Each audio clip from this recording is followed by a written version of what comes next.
2018, in a dark room crying, I asked myself, how did I get here? Hiding behind a locked door with a small trash can full of urine, dirty burnt blankets, filthy clothes, broken crack pipes, and dirty and dull syringes all around me, with my body covered in infected sores, and no phone to even call for help. All I could think about was how and where can I get something to change my state of mind. Yet knowing it would only make things worse, it would be better than what I'm feeling at this moment. I stepped out of myself. I can see myself balled up in the fetal position on the corner of the mattress, praying to God to please help me. I don't know what to do anymore. My parents have passed away. I have pushed my brothers away. I'm ruined, and I did it to myself. I'm lost, broken, hurt, and hated. Please, God, tell me what to do. How did I get here, and how did it come to this? This process of going through my past is pretty difficult. It's very clear to me that my own decisions got me to the place that I ended up on May 30th of 2018. I chose the wrong path. I went in a direction that led me straight to institutions, jails, and even death. By the age of 15, I was pregnant. Abortion was not an option in my mind, so I was kicked out of my home for deciding to have my child. My close friend and her mother took me in. Having my daughter so young was difficult, however, I loved her with all that I had. I learned very fast that I was in over my head. I did not have the tools that it took to raise a child properly. I tried very hard, but with no education, no money, and very little patience, I was scared for her future. I was already using drugs and drinking by the time she was a year old. I did not want to take my daughter down the path that I knew I was on. One evening, I was out and I was arrested for minor consumption and placed into juvenile hall. I was 17 at the time. I ended up getting into a nasty fight and put in isolation. I wouldn't speak to anybody. Now, this facility was familiar with me due to bad behavior and running away. However, they knew that something was off, and they just didn't feel right releasing me. So they brought in a child psychiatrist of the state, and he was able to get me to speak. I was scared. I was worried about my daughter's future. He proceeded to tell me how he was an adoptive parent, and him and his wife had been looking for a child. Now, sitting where I was at this moment in juvenile hall, strung out and hungover, and very scared, it was an answer. I felt like he could fix everything. 2 weeks later, him and his wife drove off with my 18-month-old daughter.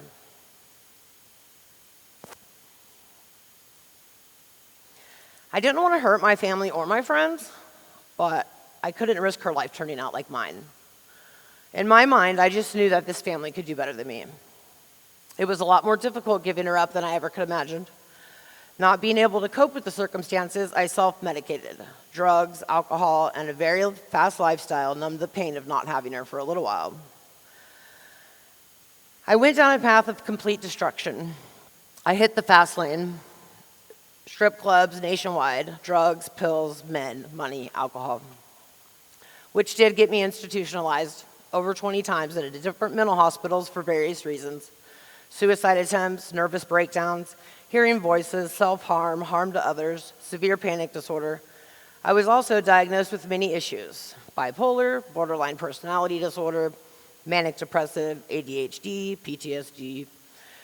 A little time in the hospital and a few shots in the backside later with a bunch of different medications, they would just let me go, and I would hit the fast lane again, over and over again.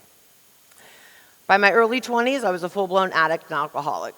I tried to change several times. I tried to stop, but I could not handle the mental pain. Be it the pain from sexual abuse, rape, abandonment, issues, physical abuse, being a part of human trafficking, the loss of my child, whatever it was, whatever the diagnosis was, I just physically and mentally could not handle it. So I ran. I ran for myself. I've been a lot of places, but no matter where I go, there I was. I have hurt and caused a lot of pain to a lot of people, but mostly to myself. By the end of my 40 years, I became addicted to opioids, which led to heroin. I was using needles, and I was smoking crack very heavy. This led to 2 overdoses. The first overdose, Narcan, brought me back instantly, and then less than a month later, I unknowingly shot up fentanyl. I was dead for over an hour with no pulse and respiration. It made it almost impossible to hit me with the Narcan. 2 hours later, they get me to the ER where they were able to get a needle of Narcan through my kneecap and into my meniscus, and I started to breathe.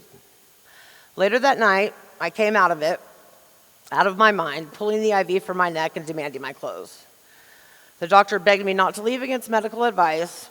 They were surprised that I could talk, let alone stand there and argue with them. I was scared, and I just wanted to do all that I knew, and that was to run. The hospitals called the police on me, however, and had me arrested for my own protection. They called it a Baker Act. Now I sit, and after 33 years of drug abuse and 22 years of selling my soul, I finally surrendered. At this point, I have lost my parents, and here is this young girl that was trying to get to know me, my daughter. She came back into my life. The only problem was I did not prepare for this. I was so ashamed that I pushed her away, but she did tell me that if I ever wanted a better way of life and to get out of this lifestyle, that she would be there. Now, forgiving others is a very important part of my process. However, forgiving myself has to be the focal point. Telling Barbara how sorry I am for putting her through all the torment and torture is the foundation upon that I can grow to the skies and beyond. I can look past the pain and into the future. I have been doing this now for 15 and a half months. With sincere effort, God has seen my heart, and with that, he has provided every desire of my heart to heal. Corinthians 5:17 has promised me, therefore, if anyone is in Christ, he is a new creation. The old has passed away. Behold, the new has come. I'm honored to share with you a little bit about what he has done for me since I finally surrendered. He brought my daughter back into my life that I gave up over 20 years ago, where she helped me out of the place that I was on May 30th of 2018. She helped me get to Indiana.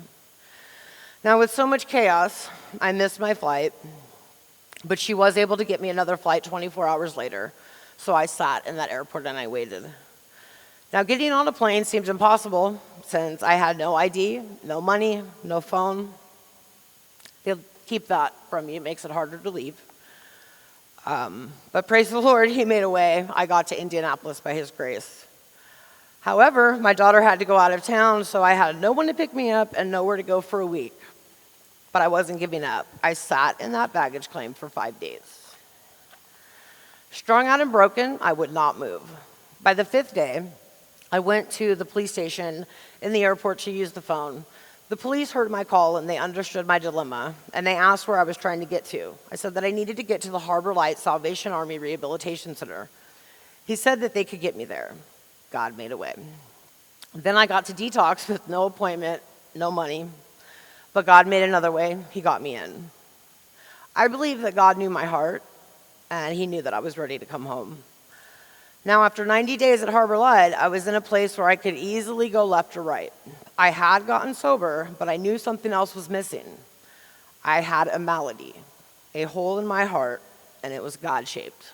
Nothing else was going to fill this hole but God.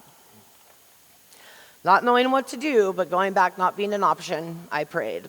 I went to the Harbor Light Chapel to get closer to him. And there was David Nolan, pastor's son. He was telling people all about the Hope Center Indy and all of the things that God was doing there. It sounded too good to be true. I had reached a point in my life where I was stuck. I could only let my daughter help me so much, and my parents were gone. Going home just wasn't an option for me anymore. Me and my daughter looked into Hope Center Indy, and 2 days later, God made another way. A way for me to learn about him, chase him, and heal. Hope Center has taken me in, clothed me, fed me, educated me, but mostly loved me on my good days and my bad.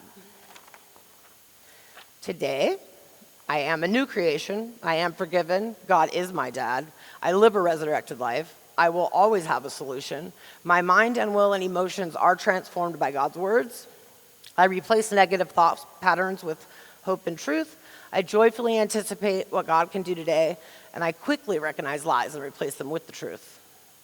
I am financially stable and able to budget my own money.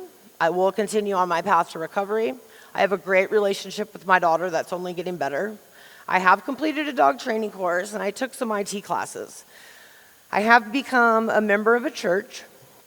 And I even worked for an apprenticeship called Amplify, just to be a better, more positive part of my community. We've also brought to the Hope Center a CAD work program, which is computer-aided drafting.